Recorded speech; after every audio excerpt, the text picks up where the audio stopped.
اس وقت بھی اگر دیکھا جائے تو اسلامی ملک اور موساد جو اسرائیل کی سیکرٹ ایجنسی ان کا رابطہ ہوگا. جب بھی ملکوں کے درمیان تعلقات خراب ہوتے ہیں تو سیکرٹ ایجنسیز کے رابطے پھر بھی ایک دوسرے کے ساتھ رہتے ہیں. اس لیے جب سیکرٹ ایجنسیز معاملات کو سیٹل کرتی ہیں تو پھر اسٹیٹس بھی معاملات کو سیٹل کر لیتے ہیں.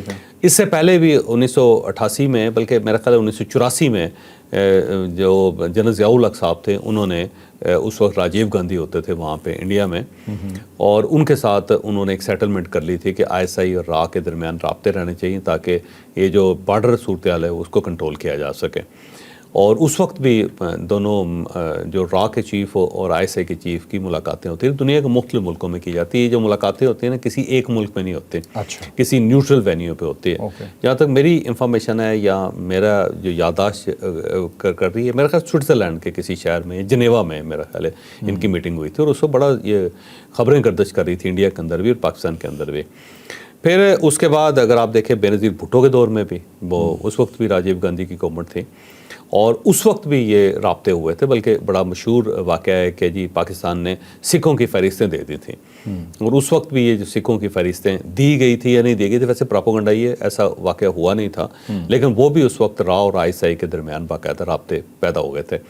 میاں نواز شریف صاحب کے دور میں 2015 میں را اور ISI کے درمیان بلکہ دو نیشنل سیکیورٹی ایڈوائزر جو ہیں انڈیا کے اور پاکستان کے، ان دونوں کے درمیان بھی ملاقاتیں بھی ہوئیں، اور جس میں اجیت دوول ہیں اور اس سائڈ سے جنرل جنجوعہ صاحب تھے اگر آپ کو یاد ہوں تو پرائم منسٹر کے وہ سیکیورٹی ایڈوائزر تھے. ان دونوں کی آپس میں ملاقاتیں شروع ہو گئی تھی. بلکہ جو پٹھان کوٹ کا واقعہ تھا اس میں پاکستان نے پہلے اطلاع دے دی تھی انڈیا کو کہ یہاں سے لوگ آگے نکل آئے ہوئے ہیں، یہ نان اسٹیٹ ایکٹرز ہیں اور یہ کچھ بڑا کرنا چاہتے ہیں، تو بہتر یہ ہے کہ آپ اپنی حفاظت کر لیں. تو پٹھان کوٹ کے اندر اگر انڈیا بچا تھا اس زمانے میں تو پاکستان کے کہنے پہ بچا تھا، اور یہ جنرل ناصر جنجوعہ صاحب نے اجیت دوول صاحب کے ساتھ بات کر کے ان کو سب کچھ بتایا تھا. چوہے صاحب ابھی بھی تو ہمارے national security adviser general Asim Malik ہیں اور ادھر سے اجیت دوول ہیں، وہ ان کے سابق سربراہ ہیں اور ہمارے موجودہ سربراہ ہیں، تو تقریباً رابطہ تو ابھی بھی ہے رابطہ.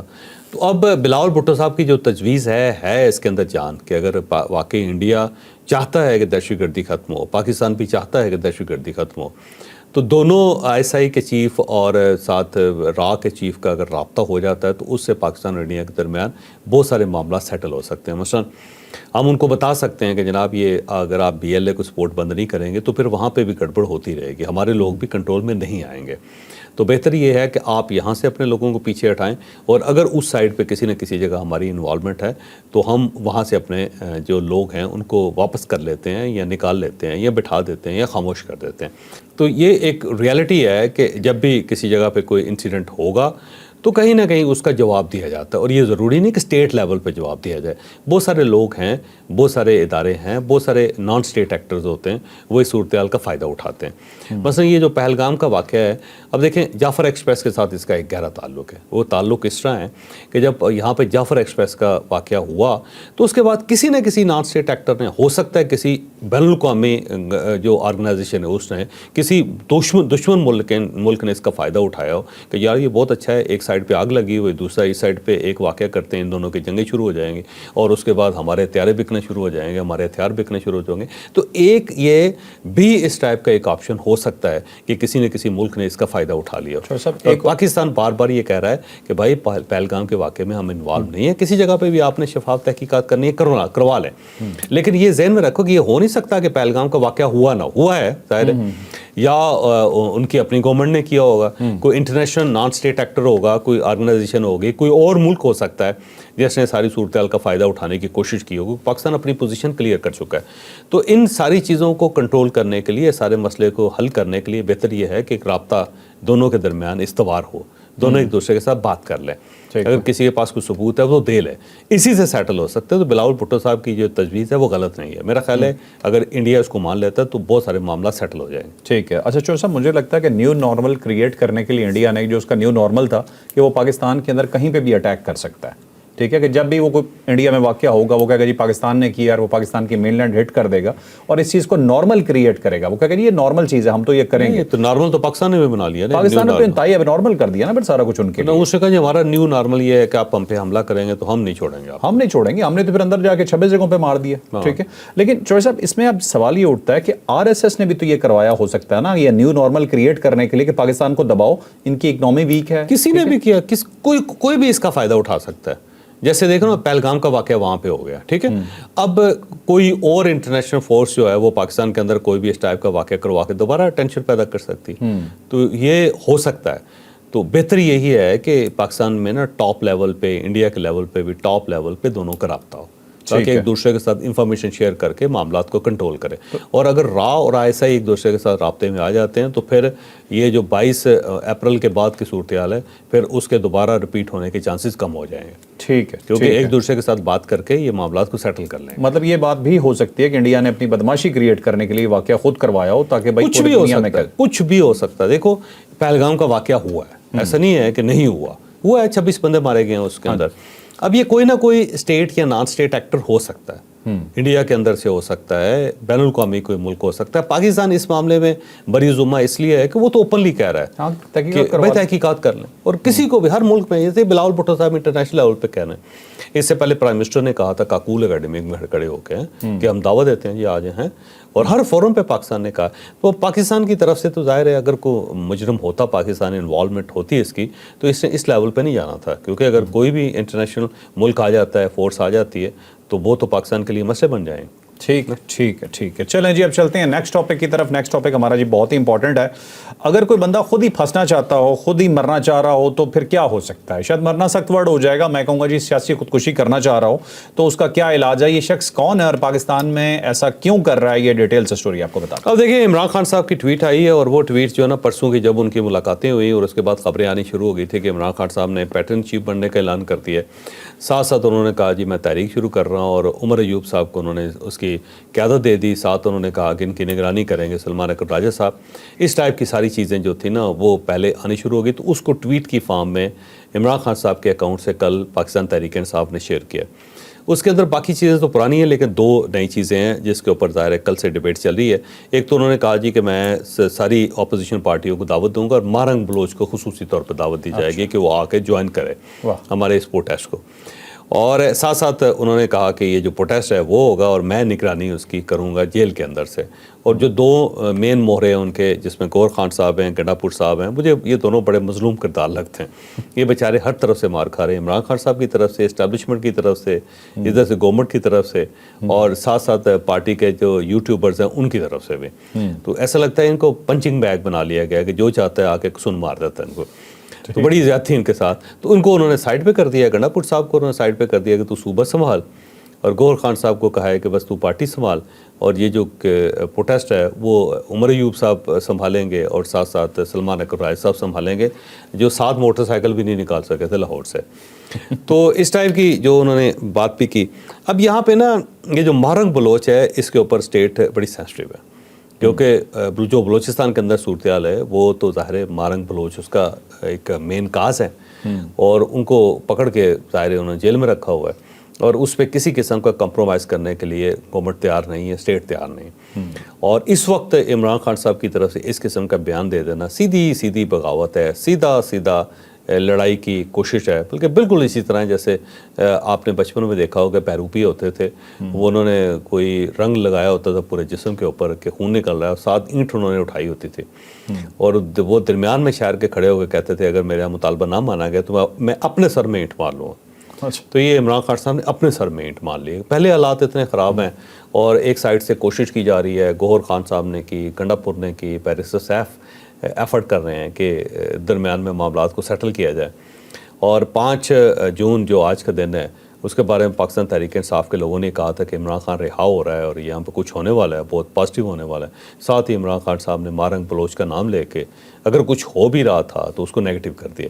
تو اس سارے معاملے میں اگر کوئی قصوروار ہے تو مجھے بعض اوقات عمران خان صاحب ہی محسوس ہوتے ہیں کہ وہ خود ہی جیل کے اندر ہیں اور کوئی بظاہر وجہ نظر نہیں آتی. تو یہ بالکل ہی کیل کے اوپر بیٹھنے والی بات ہے نا, کہ ایک چیز ہے کہ جو ظاہر ہے اسٹیٹ بڑی سینسٹیو ہے اس معاملے میں, تو آپ نے کہا کہ نہیں میں اس کو دعوت دوں گا، تو دے لیں دعوت. پہلے بھی انہوں نے دعوت دی تھی، وہ آئی نہیں تھی اس وقت، وہ باہر تھی، آپ کو پتہ ہے سڑکوں پھر رہی تھی.